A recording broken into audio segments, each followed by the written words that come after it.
So the Python universe regarding HPC is growing, and one of the additions that we've got in recent years is that people are not only doing computation in a very, very regular fashion, like you can do with NumPy with arrays or so. You have some other problems that may have a more irregular computational pattern. You may have data that are not fitting in main memory. You have other things that require multi-node computations. And one of the patterns that is very similar to the processing that you saw, for example, in the MapReduce pattern that Jan has introduced, is that you are having a kind of task-based computing. And the most prominent package currently for Python doing task-based computing is Dask. This was developed by Continuum Analytics. Later, now it's called Anaconda. And so has been adopted very widely. And one of the reasons is that it is quite a versatile package. So I'll try to introduce you to different modes. So such a package has to cover different processing patterns for tasks, and the most general, most versatile, and therefore also the most non-trivial pattern here is called Dask Delayed. So the overall idea in task computing is very often that you somehow define what route of computation you want to follow. And only after you have defined this entire route, you will start the processing. That enables a machine which has some view on your resources to optimally schedule these kind of computations. So in Dask Delayed, you more or less sketch the pattern of computation manually. You define what is a task, what are the dependencies between different computational tasks, and then after you have defined all these dependencies, you start a computation, and the scheduler will try to optimize use of resources.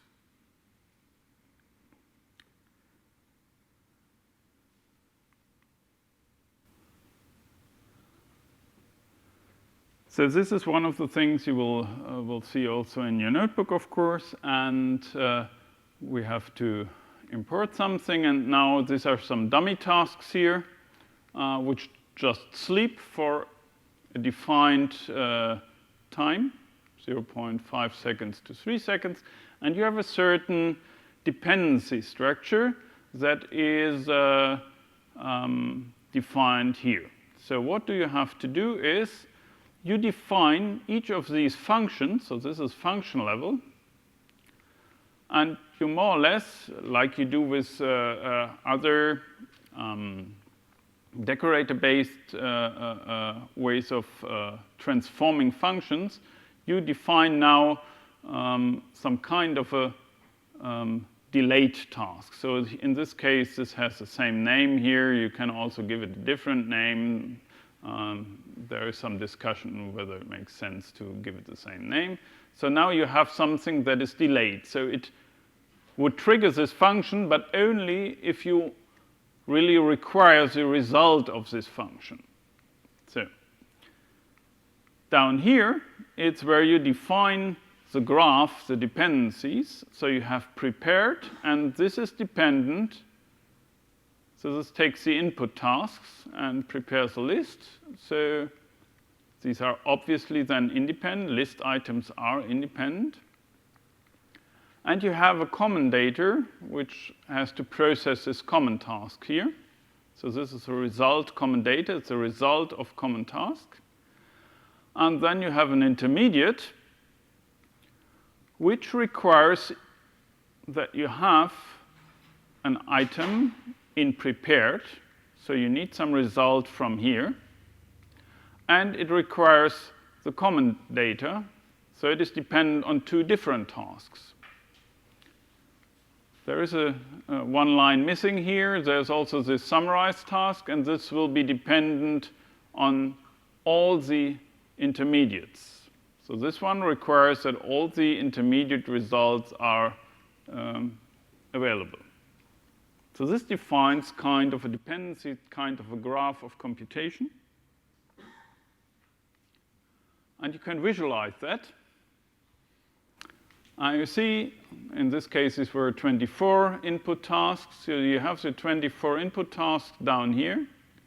And you have a larger blob here. That is a common task, which takes longer than each of the input tasks. And you see the intermediate tasks here. They all require this result from common tasks. And each requires a single input task result. And here's the summarize task, which requires all the results from the intermediate tasks. So depending on how many processors you have, you can imagine, well, if this task here takes 3 seconds and these take 0.5 seconds, I can calculate a lot of those tasks or at least up to 6, while I'm processing this task. So there's some kind of a critical path here. So that's the shortest time you can get. And we will try to find out and try to imagine what would be the optimal path, what is the minimum length that this could have for a given resource, and we will see how well our scheduler will do.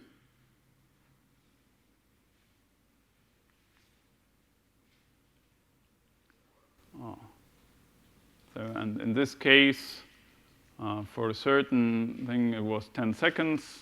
It depends on how many resources you have here. I think we have 12 cores typically. So typically you would have the ability to have 12 tasks working on at the same time. Well, so we do have simultaneous multi-threading, so we have 24 virtual cores. Okay, so then maybe it's about 24 if you don't. In this case, you're sleeping, so it's probably not a problem to have 24 tasks. If they are compute heavy, then probably that may be a little bit different. Or if they are I/O heavy. So it's also about I/O very often. So sometimes you don't need the versatility, and you know from Python versus NumPy. So when you sacrifice some of the versatility, things can be a little bit more compact, a little bit more less code that you need, and there are some structures for different purposes that are supported for task-based computing by different subpackages of task. And so there is bag, there's data frame, and there's array.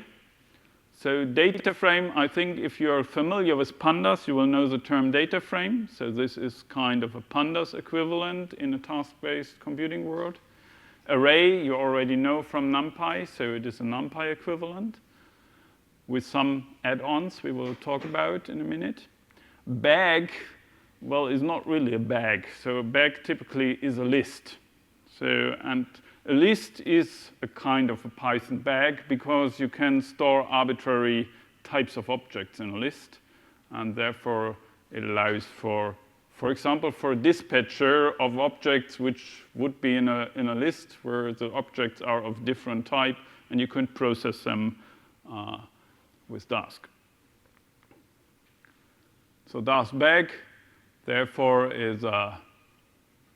doesn't have much of a functionality, so it can take its items from a sequence, whatever, could be some kind of generator, could be some kind of list you already have, and it can also is very often used also in text processing. So in NLP, in natural language processing, you very often have things you do on large corpora of text and then processing those things. That's where Dask bag is somewhat of a help. So here we have something. You can define how many partitions you have, and I think you may want to play a little bit with the number of petitions here and then visualize, and you will see that there is also some additional logic in the scheduling for Dask in order to avoid overloading. So they do some magic behind the scenes. Dask data frame. So who has used pandas before? So quite a number. So if you are processing heterogeneous data records, so like a database-like or Excel spreadsheet-like data format, then very often people use pandas in order to analyze this data or to process this data. Pandas has a humongous amount of functionality regarding indexing, regarding processing these things. And a subset of that has been put into Dask. It's an increasing subset, but it's still, given that pandas really has a lot of functions, it's probably not even half of the functionality of pandas, but it's the most used functionality of pandas that can be found in Dask as well. Dask array, same for NumPy. And the question is, well, we know that NumPy is fast, so why would you put something in an array and process in a task-based fashion? So one of the things that you might have, well, not with this, this is a tiny array here, 5 by 15 numbers, but you see here it can be chunked, means it can be tiled. You can process parts of an array, and the Dask array can be larger than your main memory, which is not possible with NumPy.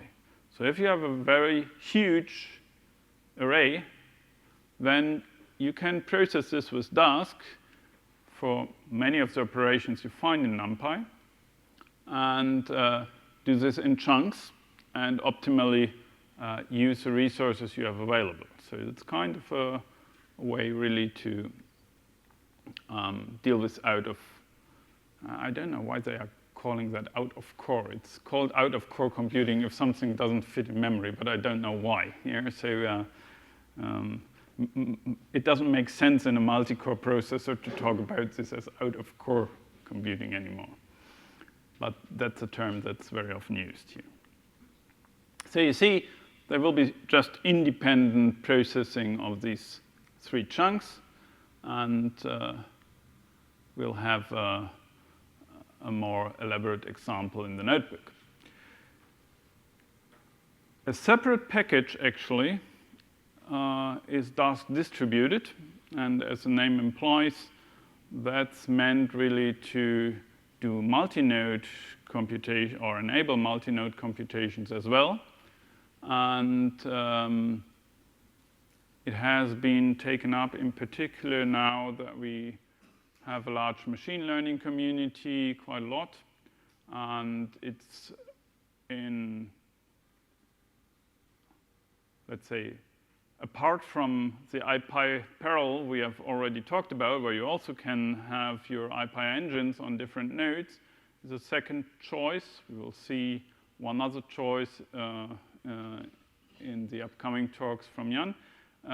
It's one of the ways you can harness more than a single node for your computation.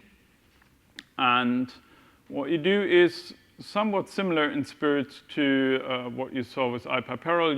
You have to somehow get a view on your resources. So you create a kind of client, and there are some convenient things which are in local cluster. And then you can see how many workers, well, that obviously was still done on our resources. So the numbers you will see are probably a little bit different. So our nodes are, they have 2 sockets, and they're a little bit, therefore you have a little bit more cores available.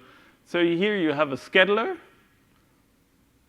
that is in parallel, is like the IP controller in principle. And you also have a dashboard, and that is also something that may be interesting. So you can have you have a certain web server running where you can watch how computations proceed.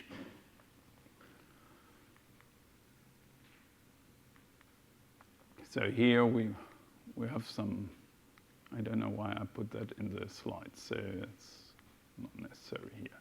So there's not more. It's enough. The real challenge was that we had to cope with the fact that Dask currently still does not know, or it assumes that those things that you're triggering are not messing with the threads themselves.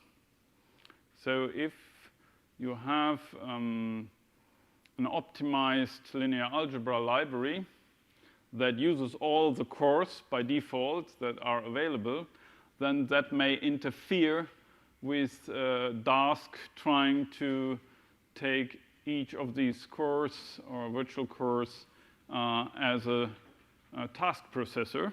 And that hit us a little bit, and Tim thankfully found a solution, at least for the Cray library. We'll have to find in Jülich, but that recipe will also work in Jülich. And but for that, there is a trade-off. We cannot at the same time allow NumPy to use all the cores and allow Dask to use all the cores.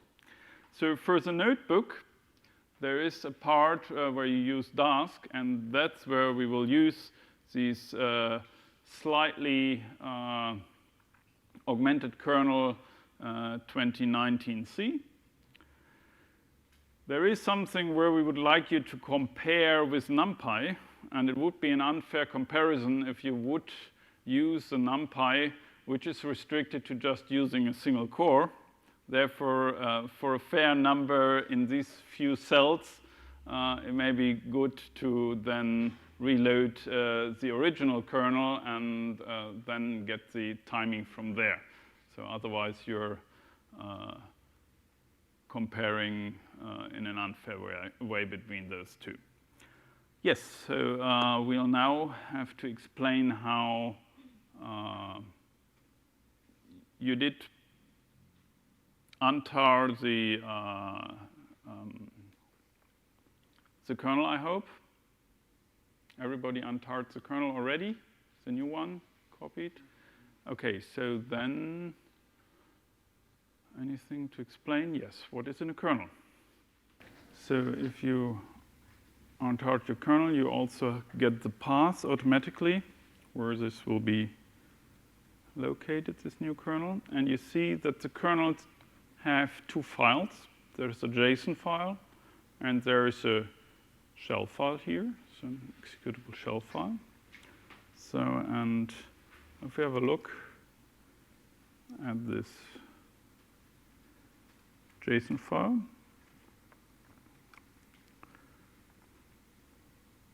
then what you will see is that you are not using your shell file, but mine. So because there is an I'll take that pointer instead. Because there's an absolute path here, so that is a given that you have an absolute path here. So it doesn't matter whether you point it to your path or to mine, as long as you don't change this file here. But other than that, it just gives it a name and defines for what language that is. You know, Jupyter notebooks can be used also for very different languages. You know, you can have Julia, C++, R, I don't know how many different things that you can use within Jupyter notebooks. And most of the things work. Of course, there are some different things, some which are more or less specific to Python. The way you call the magics, for example, may be different in different languages. But other than that, it is more or less just a kind of file to inform where you find the real kernel. And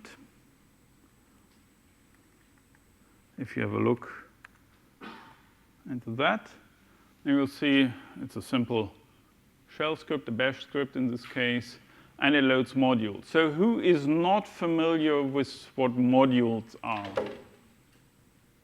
Everybody. Okay. So that sets the environment here. So we have a kind of dependencies here. So otherwise you would have to do that before we start our Jupyter Lab instance here, so that you have the necessary packages available. There are some base packages here. There may be things that you need as a compiler. You need Numba. You see, we will do something on the GPUs. We do MPI for Pi in a few minutes, hours, don't know. And there's also Dask. There is something that you will need as a module. And then you may also set other environment variables. And that is what the only difference between this kernel and the other one are these two lines here. So here, these are two environment variables that are obeyed by the high-performance math library for the Cray. And here we are more or less crippling it a little bit, forcing it to have the memory allocated on the heap, not on the stack, and forcing it to just use a single thread, which is okay in the context of Dask, but otherwise would be probably not what you would want in order to get optimal performance out of your NumPy, for example, which is linked against this library. So I think other than that, there is no magic. It's simply a kind of canned environment that you can use for your purposes. So you may have different kernels for different platforms that you're working on. Can you please go to the very bottom of that file? Yes. Because there's one important line that these kernels need to have. Yes. That's okay. this last one. That starts the actual kernel. Everything else sets the environment, but the last line, the exec, which Python and the module IPy kernel, is actually what starts the kernel. Without that, it would just be a bash script and it wouldn't really do anything for you. With that, you get that environment and a kernel that you can use within your Jupyter notebooks. But I think, yeah, that's it. I think. So if you want to use any of this library, I better contact the helpdesk of the computing center. Yes. I mean, I'm not aware of these, and I try to use Dask on CSCS. How would it work on Julia? I mean, it's a pretty list of dependencies. So the question here, the question was, how would I get these modules, right? That's basically it. You can check modules with module avail. It will, if you do module avail Dask, it would show you all the modules that include Dask. And then you can load them. I mean, it's a pretty complex thing. This is a kernel that fuels all our notebooks that we have done here. I would say if you have a particular task, typically it may be very well that your list is a little bit shorter here. We also use some versions of our Python modules that were compiled specifically for this course that are not here in the regular versions. More recent versions. Yeah, exactly. Something special. So I better contact them for that. So if you need very up-to-date versions, like we needed for this course, you need to talk to the admins. There are versions of all these modules available. Well, in principle, if you run a notebook, it will tell you if it needs a certain package. Yeah? Then you should do a module spider something, or they don't have module spider. Oh, okay, nope. Okay. Then you do a module avail. Okay, depends on your platform, and you will see what modules are available already. Otherwise, I think there are certain email addresses and phone numbers in order to make that work. All right, but I think we're ready to get started with the notebooks.